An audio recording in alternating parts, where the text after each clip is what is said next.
প্রায় শতভাগ তৈরি পোশাক কারখানায় ফেব্রুয়ারি মাসে বেতন পরিশোধের পাশাপাশি ঈদ বোনাস প্রদান করেছে, এমন তথ্য জানিয়েছে তৈরি পোশাক প্রস্তুত ও রপ্তানিকারক উদ্যোক্তাদের সংগঠন বিজিএমইএ।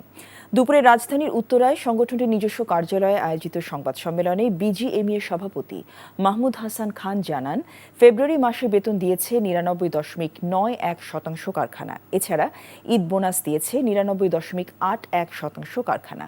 মোট ১,৭৮৩টি কারখানা ফেব্রুয়ারি মাসের বেতন পরিশোধ করেছে জানিয়ে তিনি বলেন, বাকি দুটি কারখানায় বকেয়া পরিশোধের চেষ্টা চলছে। সংকটে থাকা কারখানার বেতন পরিশোধে সরকারের হস্তক্ষেপে সহজ শর্তে ২৫০০ কোটি টাকা নগদ ঋণ সহায়তা পাওয়া গেছে বলেও জানান বিজিএমইএ সভাপতি। বিজিএমএর তথ্য অনুযায়ী কিছু সংখ্যক বড় কারখানায় আর্থিক সংকট ছিল। আমাদের সংগঠনের পক্ষ থেকে উদ্যোক্তা, ব্যাংক, শ্রমিক ফেডারেশনগুলোর সাথে সমন্বয় করে কারখানাগুলোর বেতন ভাতা পরিশোধ আমরা নিশ্চিত করেছি। মাত্র 2টি কারখানায় এখন বেতন এবং বোনাস দেওয়া হয়নি। এর বাইরে ফেব্রুয়ারি মাসের সকল বেতন পরিশোধ করা হয়েছে। ফেব্রুয়ারি মাসের বেতন পরিশোধ করেছে 99.91%।